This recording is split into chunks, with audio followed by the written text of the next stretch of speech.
네, 안녕하세요. 저는 순천향대학교 부천병원 응급의학과 부교수 신희준이라고 합니다. 현재 또 저희 순천향대학교 부천병원에서 SH 재난의학센터의 재난의학센터장 역할도 맡고 있습니다. 오늘은 이란 대통령 헬기 추락사고 사망, 그리고 지금 다시 이제 불붙을 가능성이 있는 화약고 같은 중동 및 북아프리카의 테러리즘에 대한 리뷰를 해보도록 하겠습니다. 먼저 제 소개를 드리겠는데요. 저는 이제 앞서 말씀드렸다시피 순천향대학교 부천병원 응급의학과에 부교수로 재직하고 있고요. 현재 국제재난의학회 펠로우로 활동을 하고 있고, 2022년, 2023년 시즌 동안에 이제 미국 보스턴 하버드 의과대학의 베스 이스라엘 디컨스 메디컬 센터에서 재난의학 펠로우십을 이수하고 돌아왔습니다. 네, 그 외에도 국립중앙의료원 대한민국의 국립중앙의료센터에서 한국형 재난의료 지원의 패컬티를 맡고 있습니다. 지금 보여드리는 이 홈페이지가 저희 SH 재난의학센터 홈페이지입니다. 그래서 주소는 shdisaster.modu.at인데요. 저희는 이제 재난의학이라는 영역에 있어서 모든 부분을 가르치고 그 교육에 대한 모든 부분들을 인증해드리는 국내 유일의 기관입니다. 그래서 이제 현재 저희가 운영하고 있는 프로그램을 잠깐 말씀을 드리면 6월 저희 센터 교육 프로그램 중에 크게 두 가지입니다. 첫 번째는 응급실 행정 및 리더십 트레이닝 프로그램이라고 해서 미국의 이제 응급의학 피지션들 ASAP 이런 컨퍼런스나, 그리고 이제 미국에서 그 리더십 그룹 교육을 시키는 이머전시 디파트먼트 매니지먼트라는 북에 기인한 교육 과정을 개설을 해서 저희들이 의사랑 간호사 공통 과정을 시행을 하고 있고요. 6월부터 시작입니다. 그리고 SH 시버니 및 대테러의학 고급 과정이 있습니다. CBRN이는 이제 그 화생방, 핵 이런 특수 재난이고요. 그리고 대테러의학이라는 이제 제가 오늘 강의 드릴 그런 영역에 대한 부분들을 밀도 있게 다루고 있습니다. 그래서 이제 재난 대응 전문 인력 과정 대응 인원들을 위한 과정인데요.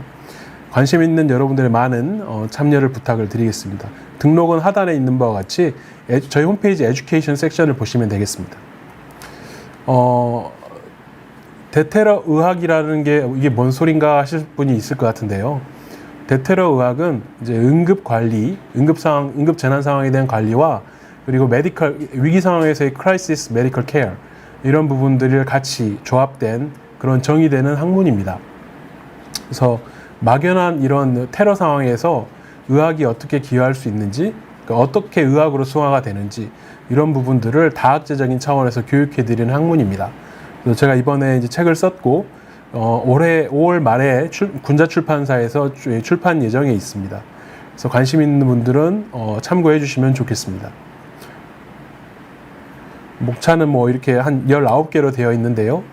이제 대테러 의학의 정의와, 그리고 테러리즘의 역사, 그리고 각 세계 지역별, 그리고 전 세계 통틀어서 테러리즘의 이런 특성, 빈도, 그 다음에 타겟이 되는 그런 주제들에 따른 테러리즘이 어떤 특성을 가지고 있고 임상적으로 어떻게 적용해서 처치 대응을 해야 되며 어떠한 그런 건강 결과들이 있었는가, 재난 결과들이 있었는가들을 쭉 다학제적으로 정리해 놓은 이런 내용들입니다. 그래서 이제 오늘 주제로 넘어가서, 이란 대통령 라이시 대통령이 이제 며칠 전에 헬기 추락 사고로 사망을 하셨습니다. 그래서 이제 막 그 추락 사고 사망 건이 나올 때만 하더라도 이제 이런 컨스피러시 티어리 해서 이 위기론이 되게 부각이 됐었는데요.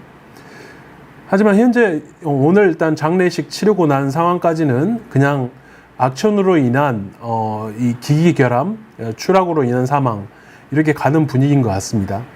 하지만 이제 이란 같은 경우는 신정제 국가이기 때문에, 무슬림 국가이면서 신정제 국가이기 때문에 맨 위에 이제 이 최고 통치자가 있고요.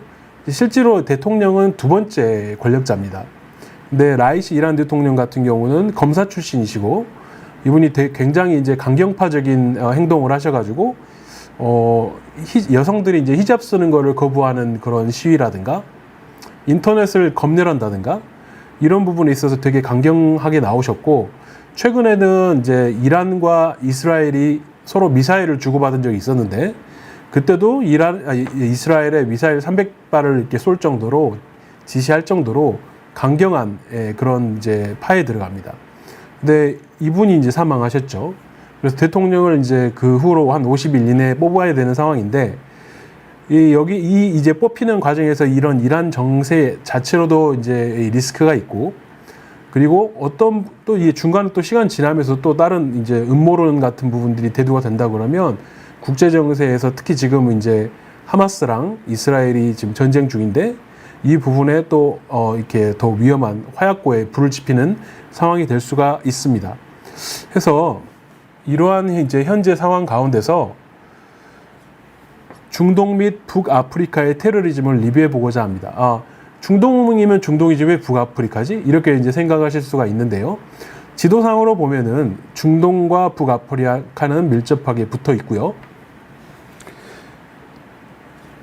이 지역을 메나라고 얘기합니다. 미나. 그래서 미들 이스트 앤 노스 아프리카의 약자인데, 미나 지역에, 그리고 그 포커스를 맞춰가지고 이름이 지어졌는데, 왜냐하면 지금 전 세계적으로 테러리즘 데이터를 모은 데이터베이스 책이 있습니다.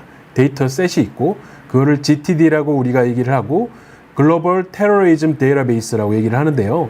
이거는 이제 미국의 국토보건부와 그리고 메릴랜드 대학이 서로 이렇게 합자해서 이 부분들을 갖다가 1970년부터 이제 가장 최근 건 2020년까지 왔습니다. 그래서 이 기간 동안에 전 세계에서 발생한 이제 책정되는 모든 테러리즘 데이터베이스를 이렇게 데이터화한 것인데요. 이 코딩북 기준으로 보면은 미나 지역을 이렇게 이제 지역으로 일단 구분을 하고 있기 때문에 흔히들 학술적으로 얘기를 할 때 미나라는 표현을 많이 쓰게 됩니다. 잠깐 중간에 영양제일이라는 분께서 우리나라 대테러 의학의 대부분은 북한의 테러에 초점이 맞춰져 있나요? 라고 질문을 주셨는데요. 그렇죠. 맞습니다. 네. 대한민국은 뭐 더 말할 필요가 없지 않습니까? 저희는 이제 북한과 남한이 일단은 분단되어 있는 상태고, 지금 정전 중이라서 아직도 전쟁이 끝나지 않고 전쟁 진행 중인 상태인 것이죠. 그리고 올 초만 하더라도 이제 이전에 그 대한민국을 지칭하는 이제 북한의 용어가 대남 용어가 바뀌었고요. 그리고 이제 그 북한 통치자인 김정은이 대한민국을 이제 적국으로서 이렇게 확실히 무력으로 진압해야 될 적국으로서 전쟁해야 될 공격의 대상으로서 지금 정의한 바 있기 때문에 대한민국에서 대테러 의학이라고 현재 얘기를 한다면 북한 테러리즘에 초점이 맞춰 있다고 맞다고 봅니다. 네. 하지만 이제 아주 그냥 얕게 그냥 보면 몇 케이스 정도로 해가지고 조금씩 발생했던 테러리즘도 있었습니다. 개인들의 일탈로 해가지고 묻지마 살인 같은 거 이제 그런 부분도 있었고 여러 가지 맥락에서 일단은 봐야 될 필요가 있고요. 오늘은 이제 중동 및 북아프리카에 대한 테러리즘에 대해서 리뷰를 하지만 결국 여기서 리뷰하고 있는 부분들이 상당 그런 요소가 우리 대한민국에서도 다시 발생할 수 있는 부분이고, 이제 하나만 더 말씀을 드리면 북한의 테러라고 하면 저희 이제 SH 전환의학 센터가 포커스를 맞추고 있는 부분이기도 한데요. 대한민국에서 북한에 의한 테러가 발생하면 어떤 형태가 될 것인가에 대한 고민을 많이 하게 됐고, 저희가 일단은 지금 국제사회에 잘 알려진 바와 같이 북한은 이제 CBRNE, 그러니까 화생방 핵 무기 모든 것을 다 가지고 있습니다.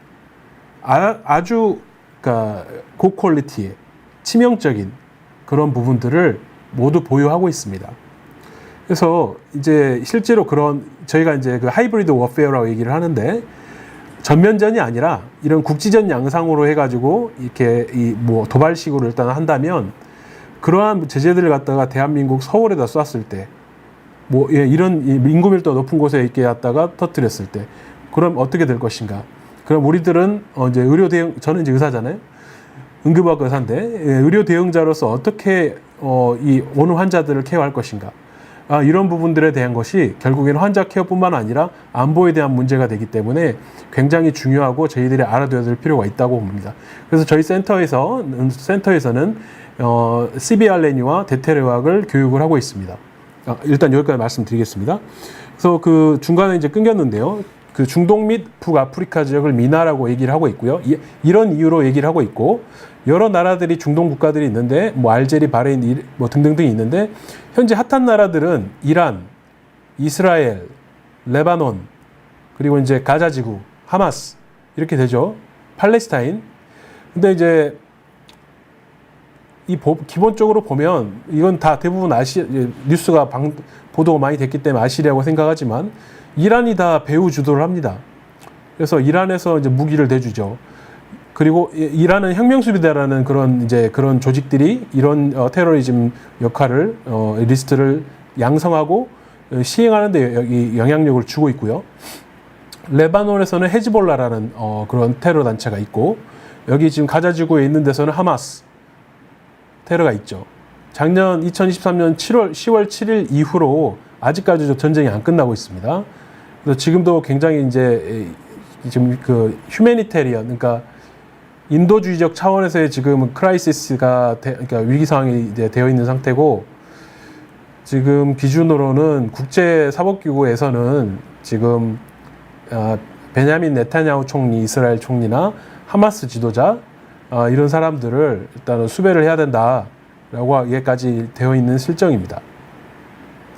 그래서 이제 그런 대테러학적 관점에서 중동 및 북아프리카의 나라별 테러 공격 빈도를 한번 조사를 해봤습니다. 이거는 이제 아까 말씀드렸던 GTD라는 글로벌 테러리즘 데이터베이스는 무료로 개방되어 있습니다. 그래서 저 같은 연구자들이, 전 세계 연구자들이 마음껏 이제 무료로 연구를 할 수가 있고 데이터를 사용할 수가 있고, 그걸로 이제 이런 테러리즘을 막기 위해서 다양한 이런 연구 결과들을 내고 있습니다.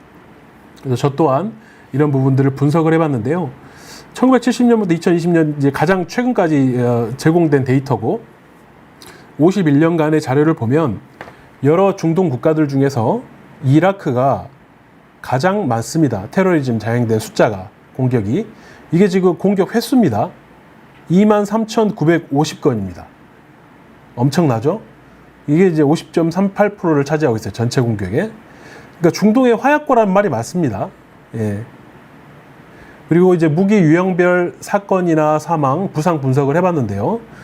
무기 유형은 이제 폭발물, 또 총기, 뭐 모르는 경우, 소위성 무기는 이제 불타가지고 안 꺼지는 거, 그 다음에 근접 무기, 화학 무기, 탈 것, 이게 파괴 장비 등등등등이 있는데, 지금 보면은 좀 특기할 만한 게 있어서 제가 이제 한번 표시를 해봤는데요. 화학 무기 같은 경우가 사건당 부상자 빈도수가 한 건당 37.87명입니다. 굉장히 높죠. 다른 것들에 비하면 그 다음 높은 게 폭발물입니다. 5.79명이에요. 그러니까 이 폭발물에 비해서도 57에 35, 7배 이상 높은 거죠. 그리고 이제 보니까 무기 유형에서는 제일 많이 쓰인 게 이제 폭발물이었고요. 사망자도 이걸로 제일 많았고 7만 5천 명 이상이 있었고, 손상자는 18만 명이 넘었고, 사건 비율은 65%, 이 무기 중에서는 66%, 이런 식으로 되어 있고요. 그래서 지금 보면은 가장 많은 쓰인 무기 유형은 폭발물이다. 하지만 사건당 부상자를 가장 많이 일으키는 이런 무기는 화학무기였다. 아까 앞선 그 슬라이드에서 이제 이라크가 가장 많았다는 걸 보여드렸는데, 이라크에서 실제로 화학무기가 이제 살포돼가지고 특히 어린아이들 사망하는 경우, 이런 그 이제 비윤리적인 이런 공격들도 국제사회에서 많이 보고된 바 있습니다. 그 외에도 타겟 유형에 따른 공격 분석을 해봤는데요. 중동 지역입니다. 그래서 보면은 가장 많은 공격 횟수가 발생한 건이 17,731건으로 전체의 37.3%를 차지를 하고, 누구냐면 일반 시민 및 재산입니다. 이거를 이제 좀 구체적인 용어로 말씀을 드리면 소프트 타겟이라고 합니다. 왜냐하면 이제 힘이 없잖아요.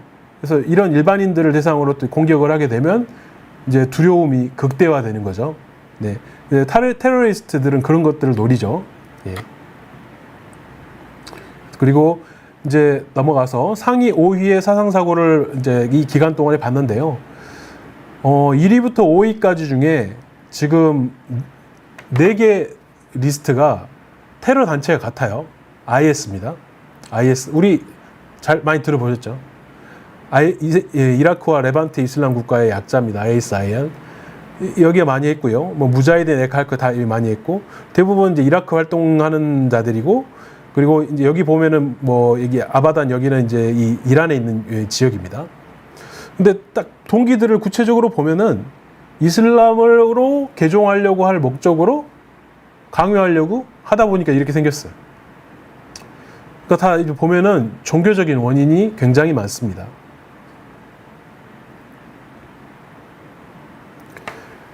그리고 이제 메나 지역의 그 무기 유형별 공격 빈도를 분석을 해보면요. 폭발물이 가장 많다는 거 아까도 이제 있었죠. 65.74%입니다. 그리고 연도별로 지역별 총 공격 횟수를 이렇게 이제 이 시계열별로 해가지고 정리를 해봤는데 2014년부터 15년, 16년이 가장 높았습니다. 그래서 다 5,000건, 매년마다 5,000건 이상씩 공격이 발생했다. 이런 상황에서 그러면 여기는 왜 이런가 하고 이제 이렇게 보실 수가 있겠는데 크게 두 가지입니다. 종교적인 부분. 대부분 아랍 하면은 이스라엘 빼고는 유다교 빼고는 다 이 무슬림입니다. 그래서 무슬림 문화를 가지고 있고 이제 그 안에서 되게 많은 분쟁과 갈등이 있습니다. 그리고 이제 그러한 문화 배경, 종교 바탕에 문화 배경 가운데서 나온 특별한 특수적인 정치적인 정치 성향이 있는데 대부분 독재가 많습니다. 그래서 이제 그걸로 인해 가지고 국민들이 봉기한 경우가 있었는데 대표적 지금 이제 설명해 드릴 부분이 아랍의 봄 항쟁 운동입니다. 이거는 이제 이 전례가 없는 시위 운동 및 혁명의 물결로 표현을 하는 거고요. 2010년도에 튀니지에서 시작을 했습니다.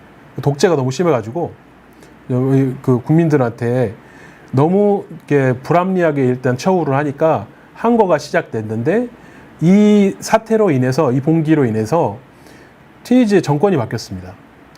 이제 거기에 영향받아서 또 이 정권이 바뀐 국가들이 몇 군데 더 되고요. 이런 것 때문에 이제 불릴듯이 이쪽 지역에 중동 지역에 이러한 시위나 혁명 운동이 쭉 이어서 발생하고 있습니다. 그래서 이제 그거의 대표적인 그 원조격이기 때문에 아랍의 봄이라고 얘기를 합니다. 그래서 이제 이 아랍의 봄의 여파는 잠깐 말씀드렸지만 여러 정부를 불안정하게 만들어서 테러 공격이 크게 증가하게 기여를 했고요. 그리고 메나 지역의 불안정이 종교, 문화 또는 정체성의 차이만이 아니라 권력 정치 통제, 그리고 사회적 특권에 관한 것이라는 주장이 있었고, 그리고 다른 의료 및 건강 관련 연구 영역에서 또 전 세계 나머지 지역과의 격차를 줄이기 위해 아랍 지역에서의 정신건강 연구에 더 많은 투자가 필요하다는 지적이 일게 되었습니다. 자, 이어서 이제 이거는 시간이 너무 오래되긴 했지만 여전히 핫하죠. 여전히 진행 중인 상황이고요. 하마스의 이스라엘 테러, 그래서 이스라엘과 하마스의 전쟁 아직도 끝나지 않고 있는데요. 이 부분을 좀 살펴보고자 합니다. 대테러 의학적 관점에서 보겠습니다. 먼저 유대인을 향한 아랍인들의 테러입니다. 기원을 한번 말씀을 드릴게요. 물론 더 멀게 성경에서 보면은 이제 더 먼 옛날로 몇천 년 전으로 거슬러 갈 수 있지만 이제 근대 현대 기준으로 해가지고 한번 보도록 하겠습니다. 이때 유대인들을 향한 아랍 테러는요, 1929년에 영국 위임 기간 동안에 아랍인들에 의한 유대인 대학살인 헤브론 대학살이라는 게 있었대요. 그래서 이후로 수천 명의 민간 유대인 성인과 어린아이를 살해하는 아랍 테러가 존재해 왔다고 합니다. 현재 가자에 민주적으로 선출된 지배기관의 확고한 목표는 이스라엘 국가를 파괴하는 것입니다.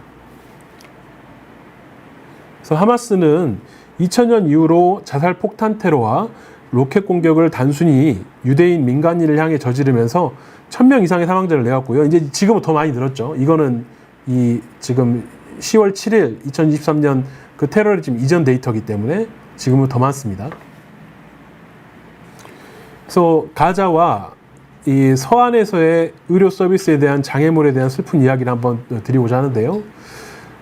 그러니까 가자 지구는 이제 방송이 많이 됐을 테니까 아실 거고, 서안은요, 그러니까 이 이스라엘 안에 보면 예루살렘 지역이 있고 그쪽 안에서 이제 서쪽 동쪽 이렇게 나뉘는 지역이 있습니다. 거기에 서안을 얘기를 하는 겁니다.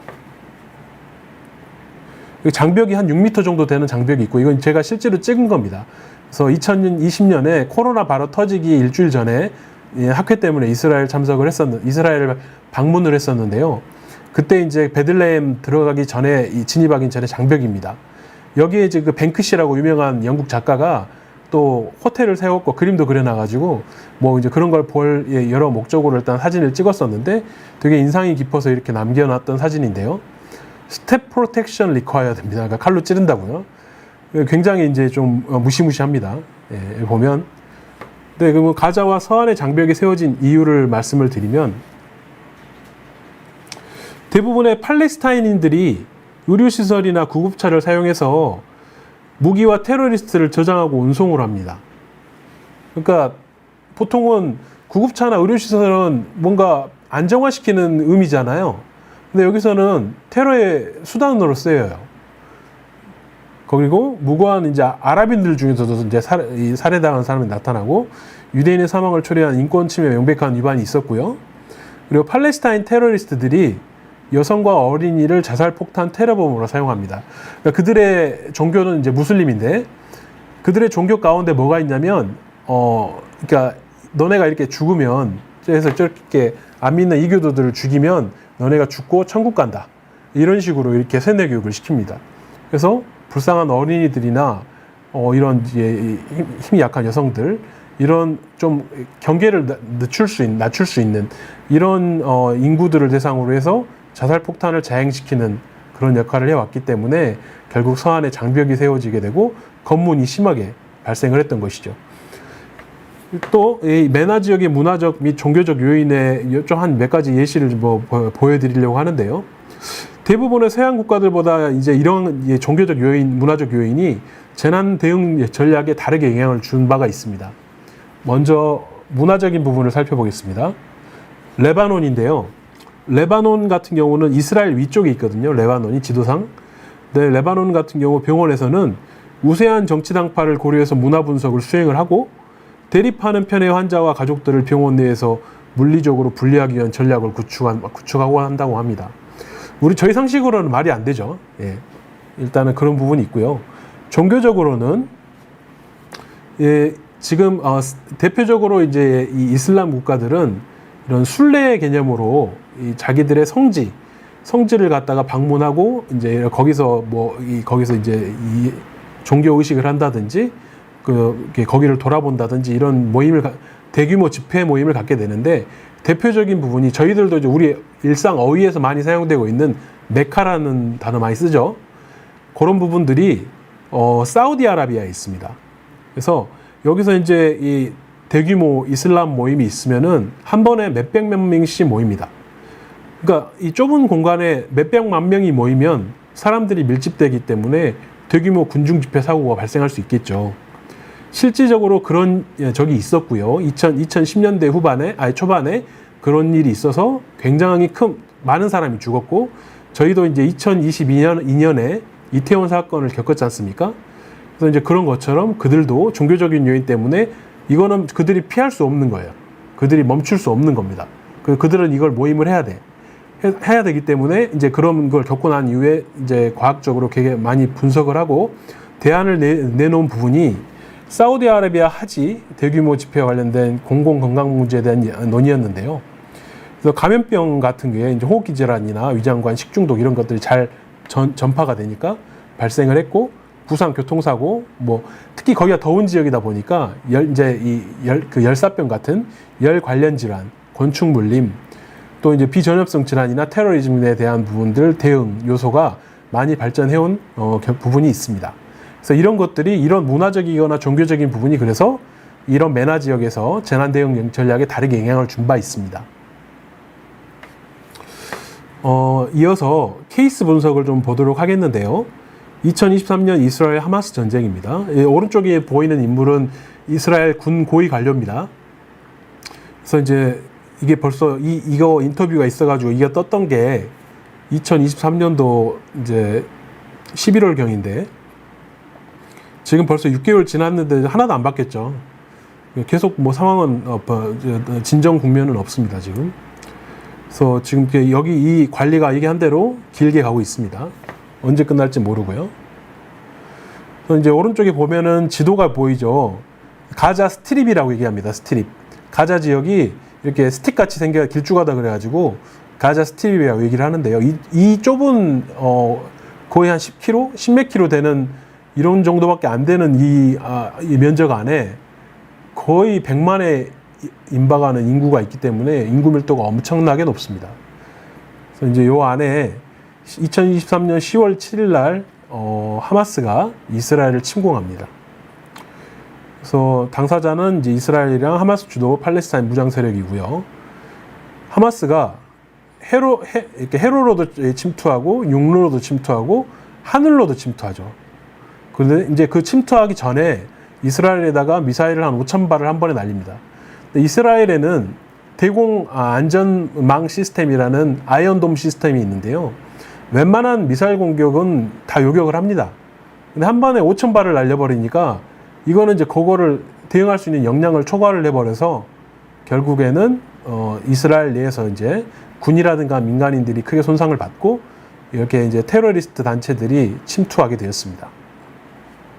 그래서 그 이스라엘 도시에 이제 이렇게 침투를 했고 약 3,000명 정도 되는 팔레스타인 무장 세력이 장벽을 돌파를 했습니다.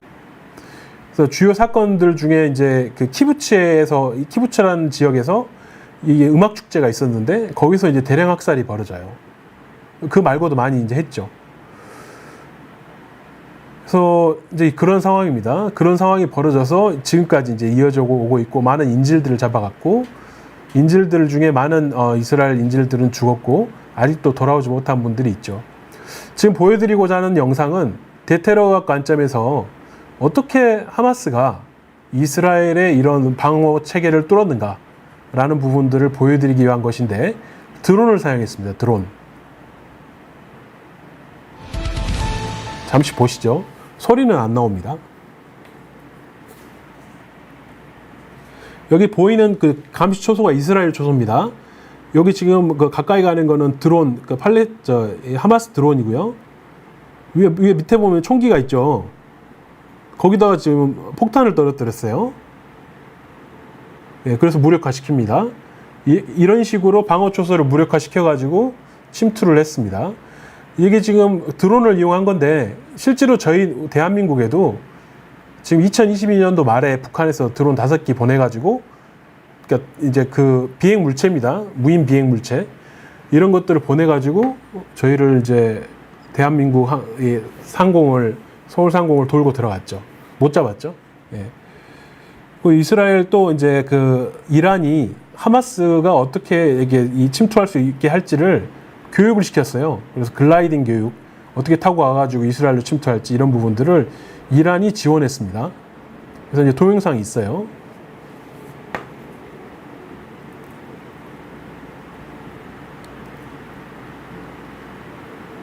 실제로 이제 이 알카삼 연대는 패러글라이딩 이스라엘에 이제 이게 침투하는 부분 연습을 이란의 지원으로 이렇게 지원을 받아서 훈련을 합니다. 예. 자, 넘어가고요. 그 밖에도 저희들이 눈에는 안 보이지만 사이버 공격이 있었습니다. 그래서 이게 지금 어떻게 밝혀졌냐면 눈에 안 보이잖아요. 근데 이란과 러시아와 연결된 해킹 그룹들이 하마스를 도와가지고 이스라엘에 대한 일련의 사이버 공격과 온라인 캠페인을 시작했고 이 부분이 이스라엘 신문인 예루살렘 포스트가 해커들이 일시적으로 사이트를 해킹했다고 인정하는 그런 뉴스 발표 보도로도 나오게 됐습니다. 그래서 이제 충돌 개요 쭉 보면은 이렇게 당했으니까 가만히 있을 수 없죠. 네. 그래서 이스라엘은 전쟁을 선포합니다. 10월 8일 이후로. 욤키프르 전쟁 이후에 가장 큰 군사적 확대를 하고 있고 지금까지도 진행 중입니다. 그러면 이제 이렇게 쭉 이런 정말 피비린내 나는 싸움들이 이렇게 이루어지고 있는데 그러니까 역사적 배경은 그냥 근대사만 한정을 한다 그러면 팔레스타인 그러니까 아랍권에서는 이스라엘에 의한 팔레스타인 영토 점령을 이유로 듭니다. 지속적인 가자 봉쇄, 인권단체들의 이스라엘 정책 비판 이런 부분들이 있죠. 근데 더 고대사를 확대를 하면 성경에서 말하고 있는 고대사를 확대를 하게 되면 그 지역은 이제 가나안 지역이근데요. 성경에서는 여기서 살고 있던 이제 종족 중에 필리스틴, 그러니까 팔레스타인의 이제 원류죠. 그쪽들과 이스라엘은 항상 전쟁을 해왔습니다. 서로 이제 그 땅을 차지하기 위해서. 예. 그리고 이제 이란의 역할인데요. 이란은 과거에서 지명해서는 페르시아입니다. 그래서 이란의 역할은 가자 무장 세력에 대한 무기를 공급을 하고 하마스에 대한 재정 지원을 하고 하마스 및 팔레스타인 이슬람 지하드 무장 세력의 이란 훈련을 보고를 했습니다. 그래서 이런 식으로 됐고요. 이제 이게 지금 작성됐던 이 데이터가 2023년 11월 데이터긴 해서 업데이트가 좀 필요하긴 한데 1,400명 이상의 이스라엘 및 또 10,000명 이상의 팔레스타인이 사망했고 지금은 더 했죠. 예. 240명에서 이제 이스라엘 및 외국인이 가자 지구로 잡혀왔는데 많은 부분들은 돌아가시고 일부는 또 소수는 이제 돌아온 분들도 있습니다. 하지만 아직까지 다 인질 문제는 해결이 안 됐습니다. 그래서 이제 결국에는 이 전쟁으로 인해서 민간인들도 연루가 되게 되고 특히 가자 지구로 일단 전쟁이 확대가 됨으로 인해서 가자 지역에 사는 이제 팔레스타인 이 주민들이 굉장히 이제 위협을 받는 거죠. 예, 생존에 위협을 받는 상황입니다. 그래서 이스라엘의 가자 지구에 대한 식량, 물, 전기, 연료 차단 그리고 그 150만 명 이상의 팔레스타인과 20만 명 이상의 이스라엘이 안에 살고 있는데 그들이 영향을 받고 대규모 사상자 그리고 이제 인프라, 가자 인프라 그리고 보건 시스템의 심각한 손상 또 뭐 이제 충돌 반대 시위들이 지금 있죠. 지금 중동에서 이걸 그만 싸워라 하고 반대 시위가 반전 시위가 지금 미국에서 대학가에서 있지 않습니까? 그래서 이게 굉장히 또 문제가 되고 있고요. 그래서 이제 해결을 위한 주요 이슈가 지금 계속 비슷합니다. 휴전 요구, 인질 석방, 중재 이런 부분들을 카타르가 이제 주로 적극적으로 해가지고 중재를 시도하고 있지만 아직까지 해결이 되고 있지 않습니다. 그래서 지금 앞서서 하마스가 이스라엘을 이제 테러 침략을 할 때, 전쟁으로 이게 번질 때 보였던 그런 패턴이 우리가 통상적으로 알고 있는, 그러니까 보통은 민간인들이나 병원을 공격하면 안 된다라고 알고 있는데 병원을 공격하죠. 네, 식수를 끊어버리죠. 그러니까 이렇게 윤리적인 부분을 넘어서요. 그리고 이제 국지전 양상을 띠죠. 예, 이런 부분들이 전문 용어로 하이브리드 전쟁이라고 이야기를 합니다. 그래서 하이브리드 전쟁은 전통적인 전쟁이 아니고요. 비정규 전쟁이고 테러리즘이 들어가 있고 범죄 행위 등을 혼합한 형태이고요. 드론 기술 아까 보셨죠. 사이버 공격 보셨고 전자기 펄스 그리고 CBRN이 아까 제가 이제 앞서서 우리나라의 위협에 대해서 말씀드렸지만 화학, 생물학, 방사능, 핵 및 폭발물 예, 그래서 이런 무기를 비전통적인 방식으로 사용을 하고 있습니다. 근데 지금 뭐 뉴스를 좀 자세히 보신 분들은 접하셨으리라고 생각하는데 북한이 또 여기다 무기를 대주고 있습니다.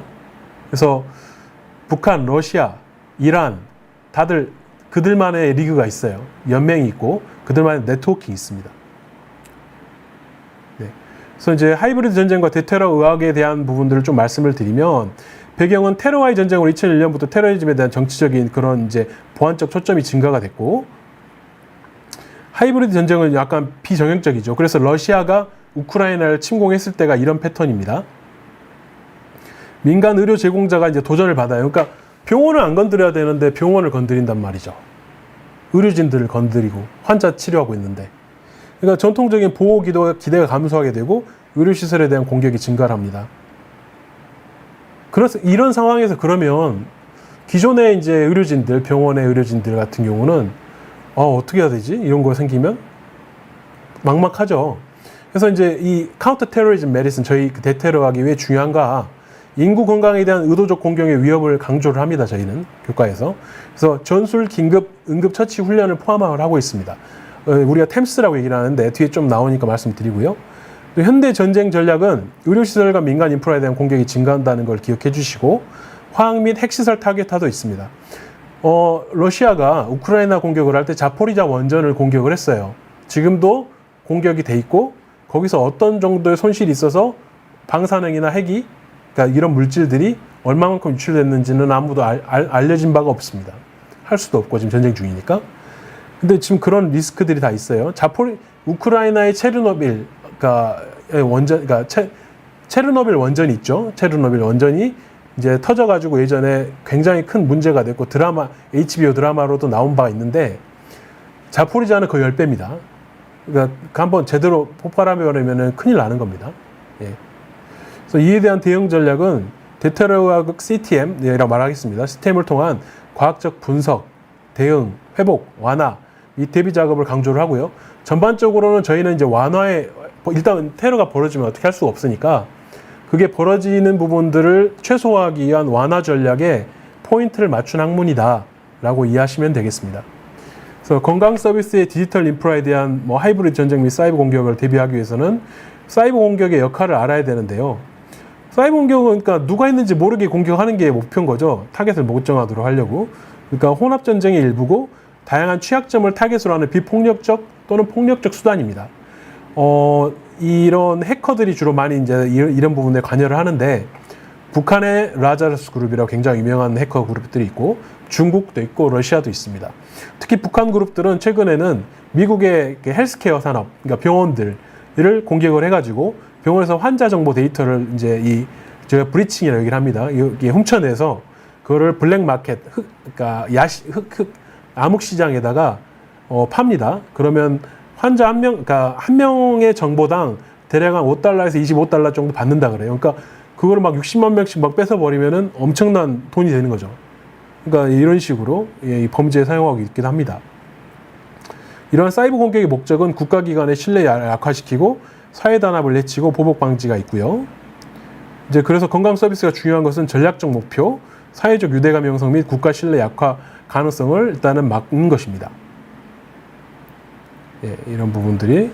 그래서 이제 이러한 부분들이 대테러학이 다루고 있는 부분이라는 거, 그리고 보건의료 종사자는 이러한 데에서 사이버 공격 상황에서 환자 안전 유지 및 신속한 대응 준비를 어떻게 포함시켜야 할 것인가가 새로 저희들이 대두되는 저희 보건의료인들의 또 문제가 되고 있습니다.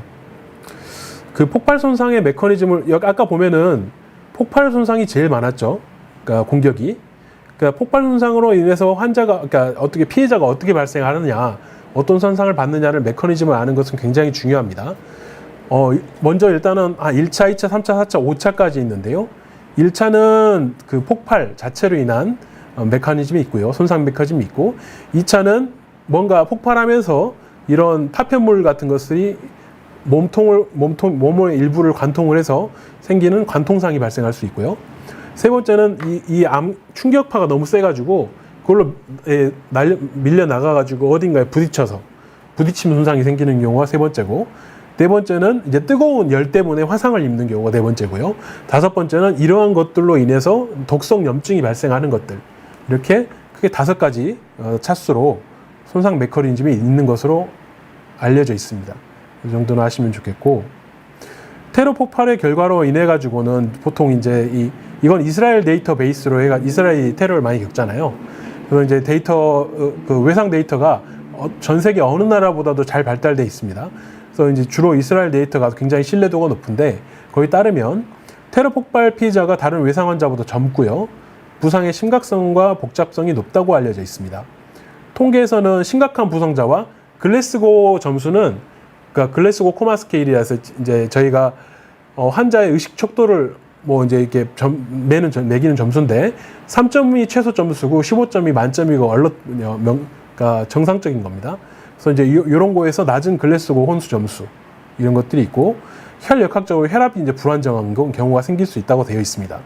중환자실 입원 및 수술 개입이 필요하고, 이제 이런 것들이 테러 폭발 환자에서 굉장히 필요하다. 네. 임상적으로 보면은 그냥 하나만 띡 다쳐가지고 오는 게 아니고, 머리 다쳤고, 팔도 부러졌고, 갈비뼈 다 부러졌고, 내부장기도 다 터져가지고 안에서 출혈이 있고, 이런 거예요. 그러니까 이렇게 손상이, 그러니까 다차원 부상 패턴을 관리를 하다 보니까 정형외과, 신경외과, 일반외과 이렇게 한 과만 보는 게 아닙니다. 여러 과가 다 같이 봐야 돼요. 그러니까 다차원으로 일단은 외상외과 의사의 엄격한 감독이 필요하며, 이러한 부분들에 있어서 같이 콜라보할 수 있는 사전에 준비가 되어 있어야 되고, 그런 연습이 되어 있어야 합니다. 그래서 이제 여기서 치료 딜레마는요. 그러니까 이게 폭발해버리면 폐도 이제 찢어지거든요. 터져가지고. 그렇게 되면은 그냥 일반적인 폐 타박이라든가 아니면은 뭐 칼이 찔려가지고 다치는 폐 뭐 열상이라든가, 그러니까 폐 이제 그 관통상이라든가 이런 부분들이랑 또 달라요. 그래서 이런 폐에 대한 다른 접근법도 필요하게 됩니다. 그래서 대한민국에서는 현재 저희가 이제 이런 대테러 의학이나 저희 이제 의료 영역에서 디멧 이렇게 출동하는 신속 대응반 이런 영역에서 보면 이런 부분에 대한 대비가 안 돼 있습니다. 아직 만들어 가야 되는 상황이고 또한 CBRNE 부분에 대한 것도 화생방도 준비가 되어 있지 않기 때문에 앞으로 저희들에게 남겨진 숙제이고요. 현재 다수 사상자가 외상 환자 기준으로 일단 있을 때는 이렇게 CSCA PTTT라고 하는 다수 사상자 발생 현장 의료 대응 절차가 긴급 응급 의료 비상 대응 매뉴얼에 이렇게 명시되어 있는 것이 교육되어지고 있습니다. 이 시스템은 흔히 이제 우리가 재난 대응 시스템은 미국 시스템, 유럽 시스템이 있는데 미국 시스템은 사고 인시던트 커맨드 시스템이라 해서 사고 지휘 시스템이라고 얘기를 하고요. 그다음 유럽 시스템은 MIMS라고 얘기를 해서 이제 Major Incident Medical Management Support 약자인데요. 그러니까 주요 사건의 의학적 관리를 지원하는 그러한 시스템 두 가지로 크게 양분화되어 있는데 저희 나라 시스템은 MIMS의 시스템을 일단 따르고 있고 그 안에서 이제 CSCA, TTT만 있는데 P는 저희가 나라에서 따로 놓은 겁니다. 그래서 이런 부분들 현장 지휘체계 확인 및 연계, 안전 확보, 통신체계 구성, 그리고 이제 의료수가 필요하면은 후발대 요청, 그 다음에 시행 장소 설정, 그 다음에 환자를 중증도에 따라서 분류하고 적절히 처치하고 이송하는 것까지를 포함하고 있습니다. 그 외에도 이제 해외에서 보면은 테러 다수 사상자에 대한 1차 대응자를 위한 기타 프로토콜은 3 에코 프로토콜이라 해서 Enter, 진입, Evaluate, 평가, Evacuate, 대피 이런 3E가 있고요. Threat 프로토콜이라 그래서 이제 Threat Suppression, 위협 억제, 그리고 Hemorrhage Control, 출혈 제어, 그리고 Rapid Extrication, 빠른 구출, Assessment, 평가, 그리고 Transport, 이송 이렇게 또 이렇게 약어로 해가지고 프로토콜도 사용되고 있습니다. 아까 제가 잠깐 전술 응급의료 지원이라고 말씀을 드렸는데 주로는 우리나라는 이제 그 소방에서 현장 지원 출동하시는 분 보면은 구급대가 나가시죠. 구급대들은 간호사도 있고 구조사도 있지만 구조사 직역이 압도적으로 많죠.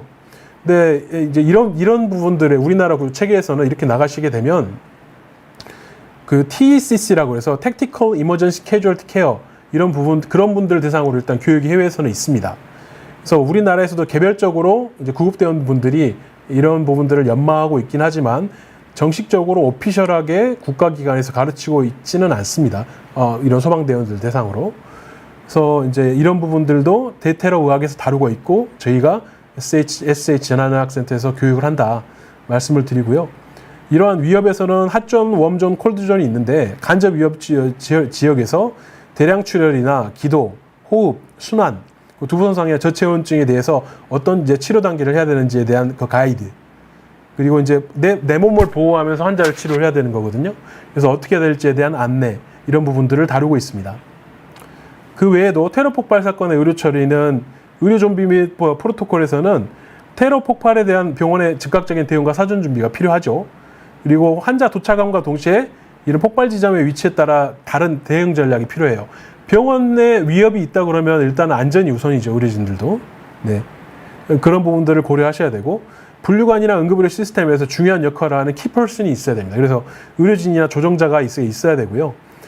ATLS는 이제 그 고급 외상 처치 지원술인데요. 이런 ATLS 지침에 따른 체계적인 환자 치료 절차가 이루어져야 합니다. 그래서 이렇게 뭐 그 외에도 여러 상황을 이제 안정화시키고 난 다음에 구체적으로 환자를 보셔야 되고 봐야 되고 그다음에 고위직 외과 의사에 대한 감독 평가가 있어야 되고 수술실이나 기타 자원이 부족한 경우에 대한 사전에 대응 전략이 약속되어 있어야 합니다. 마지막 슬라이드인데요. 이거는 Stop the Bleed 프로그램이라고 해서 이제 외국에서 외상 외과계 쪽 의사들이 많이 개발시켜 온 것입니다. 그래서 어디 이렇게 뭐 야외에서라든가 이렇게 열상 혹은 이제 관통상 손상이 있을 때 출혈이 나는데 그 멈춰야 되잖아요. 그럴 때 어떻게 해야 되는지를 보여주는 것인데 오른쪽 그림입니다. 다양한 부상 요인이 있을 때 열상 같은 거, 예를 들면 열상이 있다 그리고 피가 뻥뻥 난다 그러면 그 윗부분에 해당되는 부분들을 갖다 이렇게 토니켓으로 묶어가지고 지혈을 하는 겁니다. 해서 지혈해서 여기 막대기를 이렇게 돌려가지고 압력을 줘서 지혈을 하게 되고요. 보통 상아지 같은 경우에 1시간 반에서 2시간 정도 시간 정도로 지혈을 압박을 하고 그 다음은 또 피가 안 통하면 살이 괴사되기 때문에 풀어줬다가 다시 해라 이런 식으로 교육을 하고 있습니다. 그래서 이런 스탑 더 블리드 프로그램이 민간인들 대상으로도 활발히 교육이 되고 있고 특히 재난대응 인력들 대상으로도 교육이 되고 있다는 거 이런 부분들이 대테러 의학에서 다뤄지고 있다는 부분들을 말씀을 드렸습니다. 혹시 좀 생소한 내용이라서 질문이 별로 없는 것 같아요. 일단 오늘 저희 강의는 여기까지 하도록 하고요. SH 재난의학 센터 연락처는 저희 행정은 이렇게 다음과 같이 있고 제 이메일 연락처는 다음과 같이 있습니다. 그래서 혹시라도 궁금한 사항은 언제든지 연락 주시기 바라고요. 강의 시청해 주셔서 감사드립니다.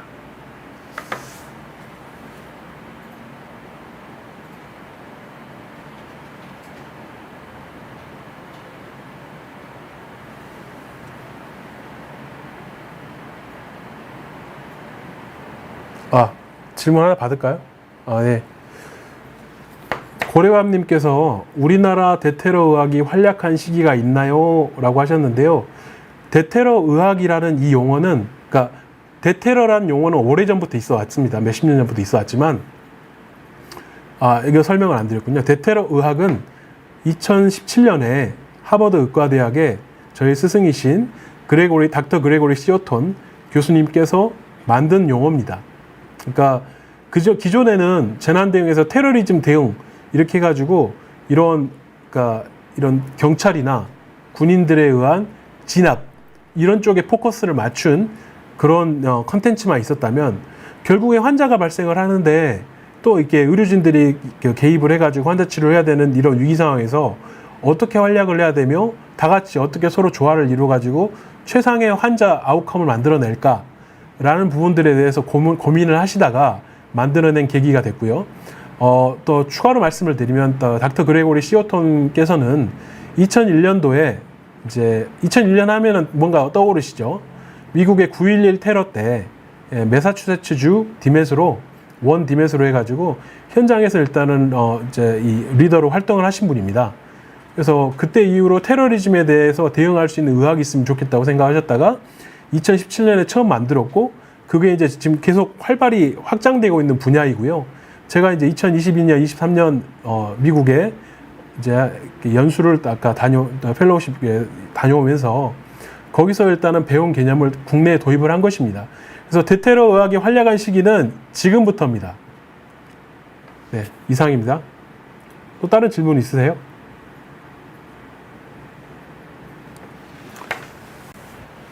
네, 없으시면은 네, 강의 시청해 주셔서 감사드립니다.